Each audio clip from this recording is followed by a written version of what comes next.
Baik, Assalamualaikum warahmatullahi wabarakatuh. Perkenalkan kami dari sini dari mahasiswa Teknik Otomotif. Baik, perkenalkan nama saya Imam bin Salam dan rekan saya M. Fatih Mautua Nasution dan yang ketiga itu rekan saya Rehan Oktarilta. Baik, di sini kami membuat video ini dengan tujuan untuk mengikuti lomba kreatif, ide kreatif yang diadakan di UNP. Dengan judul dari proposal kami yaitu tentang pembuatan briket arang dari tempurung kelapa yang digunakan untuk bahan bakar pemanggangan sate, bakso, jagung, dan lain-lain. Untuk alamat usaha kami itu berada di Jalan Belibis nomor 3, Air Tawar Barat, Kota Padang. Dan untuk CP di sini tertera nomornya yaitu 082382460022. Dan untuk anggota kelompok kami yaitu terdiri dari 3 orang, yaitu saya sendiri Imam Dino Salam dengan NIM 2107354, yang kedua rekan saya Rehan Oktarilta dengan NIM 2107372, dan yang terakhir rekan saya M. Fatih Mautua Nasution dengan NIM 2107359.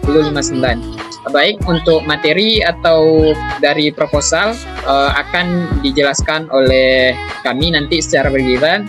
Dan untuk yang pertama akan dijelaskan oleh rekan saya Rehan Oktarilta. Kepada Rehan, waktu dan tempat dipersilakan.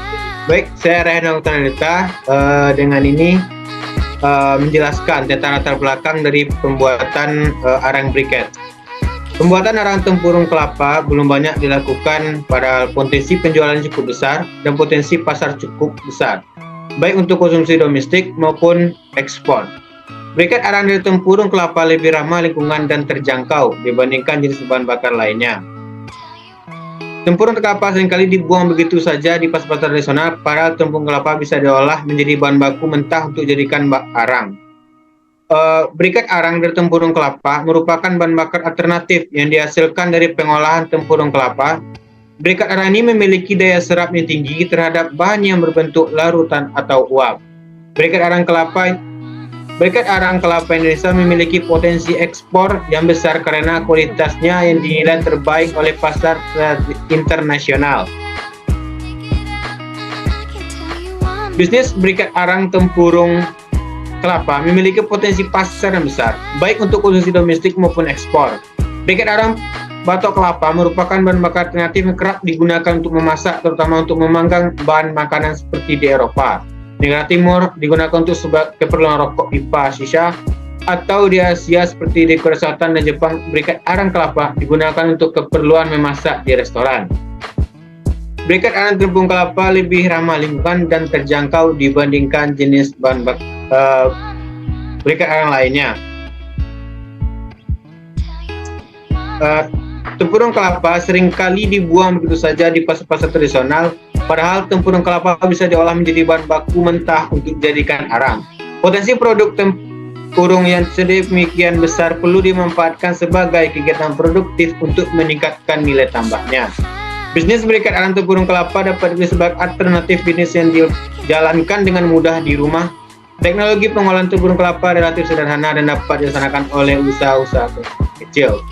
Berikutnya adalah deskripsi usaha. Yang pertama ada tujuan usahanya, meningkatkan nilai tambah limbah. Dengan memanfaatkan tempurung kelapa yang sering dibuang begitu saja di pasar tradisional, usaha briket arang dari tempurung kelapa dapat meningkatkan nilai tambah limbah tersebut. Yang kedua adalah menyediakan bahan bakar alternatif yang ramah lingkungan. Briket arang dari tempurung kelapa merupakan bahan bakar alternatif yang lebih ramah lingkungan dan terjangkau dibandingkan jenis bahan bakar lainnya. Yang ketiga ada memanfaatkan potensi pasar yang besar. Bisnis briket arang tempurung kelapa memiliki potensi pasar yang besar, baik untuk konsumsi domestik maupun ekspor. Yang keempat ada meningkatkan kesejahteraan masyarakat. Bisnis briket arang tempurung kelapa dapat dipilih sebagai alternatif bisnis yang dapat dijalankan dengan mudah di rumah. Dengan demikian, usaha ini dapat membantu meningkatkan kesejahteraan masyarakat melalui peningkatan pendapatan dan penciptaan lapangan kerja. Berikutnya kita masuk ke permasalahannya dan solusi. Yang pertama, permasalahan. Bagian dari permasalahan yang pertama adalah keterbatasan modal. Modal awal yang dibutuhkan untuk memulai usaha briket arang dari tempurung kelapa mungkin cukup besar. Hal ini dapat menjadi kendala bagi calon pengusaha yang memiliki keterbatasan modal. Yang kedua ada persaingan pasar. Meskipun potensi pasar berikat arang tempurung kelapa cukup besar, namun persaingan pasar juga cukup ketat. Hal ini dapat menjadi kendala bagi calon pengusaha yang baru memulai usaha. Yang ketiga, ada keterbatasan bahan baku. Meskipun tempurung kelapa sering dibuang begitu saja di pasar-pasar tradisional, namun keterbatasan bahan baku dapat menjadi kendala dalam produksi berikat arang. Yang keempat, ada teknologi produksi yang belum optimal. Teknologi produksi berikat arang dari tempurung kelapa masih relatif sederhana dan belum optimal. Hal ini dapat mempengaruhi kualitas produk dan efisiensi produk. Berikutnya adalah solusi. Yang pertama, untuk solusinya adalah mencari sumber modal yang tepat. Calon pengusaha dapat mencari sumber modal yang tepat seperti pinjaman modal usaha dari bank atau lembaga keuangan lainnya. Yang kedua, adalah meningkatkan kualitas produk. Untuk bersaing di pasar yang ketat, calon pengusaha dapat meningkatkan kualitas produk berikat arang dari tempurung kelapa. Hal ini dapat dilakukan dengan memperbaiki teknologi produksi dan memperhatikan kualitas bahan baku yang digunakan. Yang ketiga, adalah mencari sumber bahan baku yang cukup. Calon pengusaha dapat mencari sumber bahan baku yang cukup untuk memenuhi kebutuhan produksi berikat arang. Yang keempat, adalah meningkatkan efisiensi produksi. Calon pengusaha dapat meningkatkan efisiensi produksi dengan memperbaiki teknologi produksi dan memperhatikan kualitas bahan baku yang digunakan.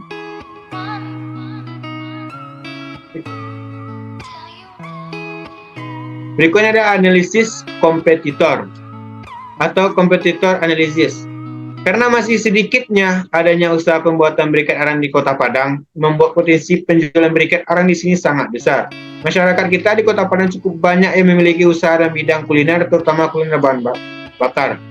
Oleh karena itu, usaha ini sangat baik dijalankan karena masih sangat sedikit pesaingnya. Yang keempat, selanjutnya adalah analisis pasar atau market analysis. Bisnis berikat arang tempurung kelapa memiliki potensi pasar yang besar, baik untuk konsumsi domestik maupun ekspor. Potensi pasar ekspor berikat arang tempurung kelapa cukup besar di negara-negara seperti Eropa, Timur Tengah, Jepang, Korea, Australia, dan Amerika Serikat. Yang kelima, ada konsumen potensial. Yang pertama, ada karakteristik calon konsumen potensial. Sasaran dan target pemasaran berikat arang kami merupakan masyarakat, khususnya pedagang rumah makan, pedagang jajanan bakar-bakaran. Masyarakat umum juga termasuk dalam target konsumen kami.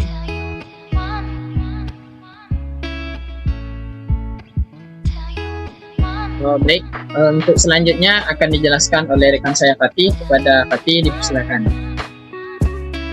Baik, terima kasih atas waktunya dari moderator. Baik, nomor 2, problem atau masalah calon konsumen potensial. Perilaku konsumen perlu dipelajari oleh produsen dan pemasar untuk mengetahui apa yang mempengaruhi konsumen dalam keputusan pembeliannya. Salah satu faktor yang mempengaruhi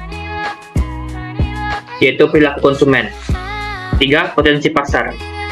Dilihat dari lokasi usaha yang bertempat di Kota Padang, di mana Kota Padang merupakan salah satu kota besar dan padat penduduk di Sumatera Barat, serta banyaknya mahasiswa maupun masyarakat menengah ke bawah sehingga banyak peminat produk kami ini. Dan keempat, keunikan dan diferensiasi produk. Keunikan dan perbedaan produk kami dibandingkan produk sejenis yaitu ketika berikat arang kami yang telah dibeli oleh konsumen dan ketika digunakan oleh konsumen untuk proses bakar-bakaran, maka berikat ini lebih tahan lama dalam menjaga bara api pembakaran dibandingkan dengan produk lainnya. Dan 5, permasalahan dan kebutuhan konsumen. Banyak konsumen yang masih kurang peduli terhadap lingkungan dan lebih memilih menggunakan arang tradisional yang lebih murah dan mudah didapat. Hal ini menjadi penghambat dalam penjualan berikat arang yang lebih ramah lingkungan. Banyak konsumen yang masih belum mengetahui tentang berikat arang tradisional yang sudah familiar. Kurangnya pengetahuan ini menjadi penghambat dalam penjualan berikat arang. F. Produk. 1. Ketersediaan bahan baku. Pada perencangan pembangunan usaha ini, ketersediaan bahan baku berupa tempurung kelapa, serbuk potongan kayu, tepung, terigu, atau kanji air, begitu pula bahan baku lainnya. Jadi dalam pemenuhan kebutuhan bahan bakunya mudah untuk didapatkan dengan biaya yang lebih sedikit. 2. Ketersediaan alat dan teknologi. Pada rencana pembuatan usaha berikat arang ini, apabila ditinjau dari ketersediaan alat dan teknologi yang akan digunakan, maka dapat dipastikan bahwa ketersediaan alat dan teknologi sangat banyak.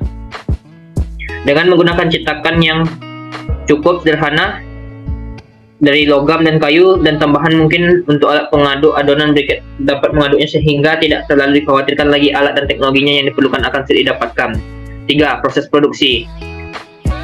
Arang yang diolah menjadi briket diayak agar terbebas dari debu dan material non-arang. Arang dijadikan serbu arang dengan menggunakan alat khusus seperti disc mill atau hammer mill. Tujuannya adalah agar arang memiliki ukuran yang cukup halus sehingga memudahkan untuk dijadikan adonan sebelum dicetak menjadi bentuk-bentuk briket tertentu. Arang serbu dicampur dengan perekat. Campuran yang digunakan adalah arang serbu, ada tepung arang, air, dan bahan perekat seperti tepung tapioka dengan takaran 3% saja.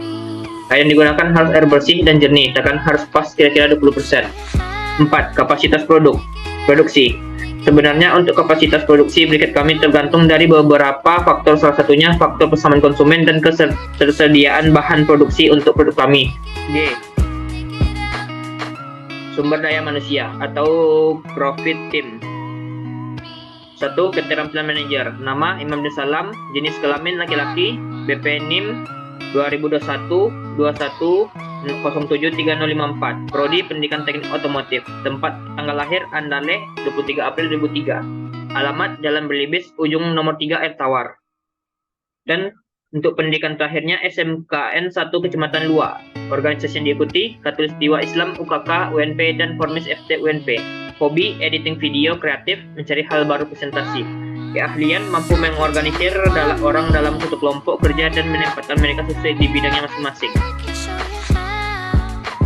Manajer bertanggung jawab untuk mengawasi dan memimpin kelompok orang dalam banyak hal. Manajer merupakan pelaku manajemen yang memiliki sifat peranan penting. 2. Keterampilan finansial dan administrasi manajer. Nama Rehano Tarlita. Jenis kelamin laki-laki, BP atau NIM 2021-210-73072, Prodi Pendidikan Teknik Otomotif, tempat tanggal lahir Sungai Penuh 31 Oktober 2002, alamat Jalan Teratai nomor 53 Air Tawar Barat, Padang Utara, Kota Padang. Pendidikan terakhir SMKN 2 Sungai Penuh. Organisasi yang diikuti belum ada. Hobi membaca, keahlian di bidang manajemen dan administrasi pengelolaan keuangan. Baik, selanjutnya akan dilanjutkan oleh moderator. Baik, terima kasih kepada Fatih. Selanjutnya saya akan melanjutkan pembahasan dari proposal kami. Yang ketiga itu anggotanya, yaitu Fatih sendiri, Fatih Mutia Nasution, jenis kelamin laki-laki dengan BP 2021 NIM 21073059, untuk Prodi Pendidikan Teknik Otomotif, tempat dan tanggal lahir yaitu Padang Seneguan pada tanggal 14 Oktober 2003, untuk alamat Asrama Kodim 0304, pendidikan terakhir yaitu SMK Negeri 1 Banhampu. Organisasi yang diikuti yaitu HIMPAC atau Organisasi Himpunan Mahasiswa Aceh, dan hobi memancing, dan kalian di bidang pengembangan media sosial. Kalian atau keterampilan individu penting untuk mengkoordinasikan dan mengolah faktor produksi dalam menghasilkan barang dan jasa. Keterampilan yang dibutuhkan untuk memperkirakan jumlah produksi, jumlah bahan-bahan yang dibutuhkan maupun membuat perencanaan barang apa saja yang akan diproduksi. Baik, selanjutnya poin ke H yaitu pemasaran. Pemasaran utamanya adalah Kota Padang dan sekitarnya, namun tidak menutup kemungkinan untuk daerah luar dari Kota Padang tersebut. Selain itu, media promosi dan penjualannya selain memanfaatkan fasilitas internet untuk pemasaran produk hasil terdapat lewat grup FB dan IG. Kami yakin dan percaya bahwa kami bisa menjalin mitra di semua daerah Sumatera Barat. Selanjutnya untuk keuangan, rincian keuangan dari usaha yang ingin kami bentuk ini, yaitu yang pertama pembelian batok kelapa, mungkin biayanya sekitar 500.000 dalam jumlah 100 kg. Yang kedua yaitu pembelian tepung tapioka, yaitu sebanyak 5 kg dan dengan biaya perkiraan yaitu 50.000. Yang ketiga biaya pengemasan dengan perkiraan biaya yaitu 150.000. Yang keempat itu biaya pengiriman dengan perkiraan biaya 200.000. Yang kelima upah tenaga kerja dengan perkiraan biaya 200.000. Yang keenam terkait perizinan usaha dengan biaya perkiraan yaitu 150.000. Dan tentu saja kami membutuhkan dana cadangan ya untuk jaga-jaga yaitu sebesar 250.000. Jadi total dari pembiayaan pada usaha kami ini kurang kurang lebih sebanyak 150.000. Mungkin untuk penutupan, mungkin demikian proposal ini kami susun dengan harapan permohonan pendirian perusahaan yang kami berikan dapat dikabulkan. Pembuatan proposal ini bertujuan untuk memperluas wawasan dan pengetahuan tentang peluang dalam dunia usaha dari pendirian usaha ini. Kami menyimpulkan bahwa dunia perusahaan ini karena kebutuhan masyarakat dan permintaan pasar yang sangat mendukung perkembangan usaha ini. Setelah kami membuat proposal ini, diharapkan usaha yang kami buat dapat berjalan dengan lancar tanpa ada hambatan apapun, dan semoga berikat arang yang kami buat dapat bermanfaat dan dapat memenuhi kebutuhan sehari-hari masyarakat sekitar. Sebelumnya kami selaku pembuat proposal ini minta maaf kepada seluruh pembaca apabila ada kekurangan dalam pembuatan proposal ini. Kami sadar bahwa usaha yang kami buat ini belum sempurna. Untuk itu, kritik dan saran yang membangun akan sangat kami harapkan demi kesempurnaan usaha yang kami bangun.